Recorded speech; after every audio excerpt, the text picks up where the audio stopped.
पिछले कुछ दिनों से आपने न्यूज़ में देखा ही होगा कि stock market, Indian stock market all time high पे जा रहा है। आपने ये भी सुना होगा कि इंडियन स्टॉक मार्केट पिछले साल में मतलब 2022 में बहुत ही लो लेवल पे चला गया था। काफ़ी सारे लोगों ने उस रैली की वजह से उसमें इन्वेस्टमेंट तो कर दी थी, लेकिन धीरे-धीरे जैसे-जैसे फॉरेन इन्वेस्टर्स अपना पैसा निकाल रहे थे, वैसे-वैसे इंडियन स्टॉक मार्केट डाउन पे जा रहा था, फॉल कर रहा था। लेकिन अब 2023 में पिछले 6 महीने का अगर रिकॉर्ड दिया देखा जाए तो इंडियन स्टॉक मार्केट हर दिन एक नया रिकॉर्ड बना रहा है। ऐसा क्यों हो रहा है? क्या ऐसा रीजन है कि इंडियन स्टॉक मार्केट में ऑल टाइम हाई लेवल की इन्वेस्टमेंट हो रही है और उसकी वैल्यूएशन हमेशा बढ़ती जा रही है? क्या दाल में कुछ काला है? जानेंगे इस वीडियो में।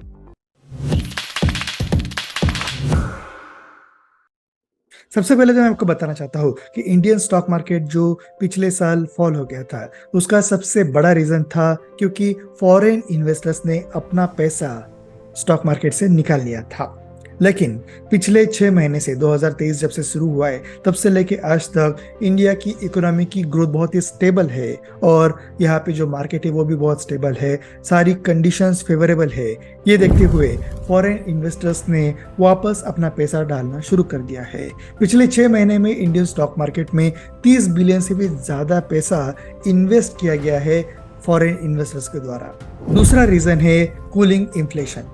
दोस्तों, इंडिया में दूसरे कंट्रीज के कंपैरिजन में इन्फ्लेशन इतना ज़्यादा नहीं बढ़ रहा है और जो भी बढ़ा हुआ था वो धीरे धीरे कम होता जा रहा है। स्टॉक मार्केट में इन्वेस्टर्स के लिए ये बहुत ही गुड साइन है।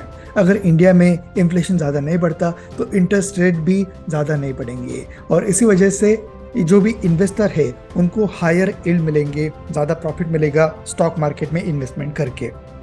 ये देखते हुए इन्वेस्टर्स अपना पैसा स्टॉक मार्केट में इन्वेस्ट करना ज़्यादा सेफ समझ रहे हैं। तीसरा सबसे बड़ा रीज़न है स्टेडी कॉर्पोरेट अर्निंग ग्रोथ।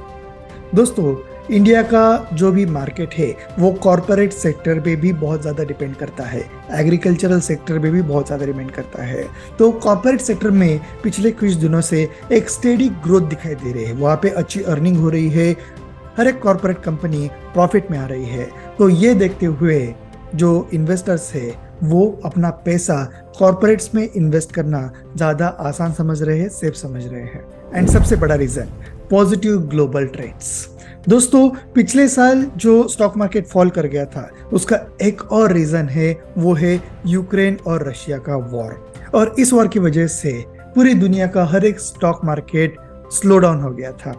लेकिन ये वॉर काफ़ी पुराना हो गया है, उसमें अभी तक क्लियर सॉल्यूशन तो नहीं निकला है, लेकिन अब चीज़ें काफ़ी ठंडी पड़ गई है और ग्लोबल के जो भी ट्रेंड है, मतलब जो भी प्रॉब्लम्स थे, मतलब कोविड-19 हो गया या फिर इन्फ्लेशन हो गया, उसमें भी एक स्टेडीनेस दिखाई दे रहा है। मतलब कुछ ज़्यादा एग्रेशन भी नहीं है या फिर कुछ ज़्यादा प्रॉब्लम भी नहीं है। तो इसके साथ साथ अब लोग एडजस्ट कर रहे हैं और अपनी जो रूटीन लाइफ है उसकी तरफ वो प्रोग्रेस कर रहे हैं। ये देखते हुए अब लोग इन सारे ट्रेंड को इग्नोर करते हुए एक पॉजिटिव वे में स्टॉक मार्केट में वापस इन्वेस्टमेंट कर रहे हैं।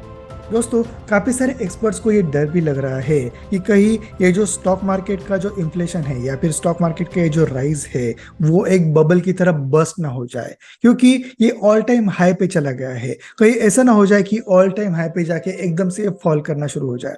लेकिन अब तक का जो भी मोमेंटम दिख रहा है, जो भी पॉजिटिव साइन दिख रहे हैं, इसके हिसाब से स्टॉक मार्केट जो है इंडिया का वो फॉल करने की पॉसिबिलिटीज बहुत कम है। और ये स्टेटमेंट मैं वेगली या फिर गट फीलिंग्स के आधार पे नहीं बोल रहा हूँ। इसके 3 सबसे बड़े रीजंस मैं आपके साथ शेयर कर सकता हूँ। नंबर 1 रीजन है continued growth of Indian economy. दोस्तों, इंडिया की इकोनॉमी बहुत ही ज़्यादा ग्रो कर रही है और फास्ट पेस पे ग्रो कर रही है। तो इसी वजह से जो भी फॉरेन इन्वेस्टर्स है या फिर डोमेस्टिक इन्वेस्टर्स है वो सेफ फील कर रहे हैं, वो हमेशा अपने इन्वेस्टमेंट में ग्रोथ देख रहे हैं। सेकेंड रीजन है लॉन्च ऑफ न्यू रिफॉर्म्स।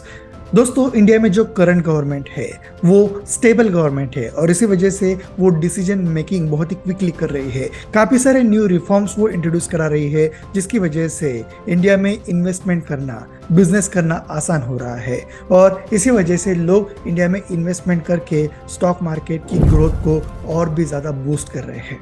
और तीसरा रीजन है improvement in global economic environment. दोस्तों, इंडिया की ग्लोबल लेवल पे बहुत ही पॉजिटिव इमेज है। हर कोई इंडिया को एज अ राइजिंग कंट्री या फिर डेवलपिंग कंट्री, डेवलप कंट्री की तरफ देख रहा है।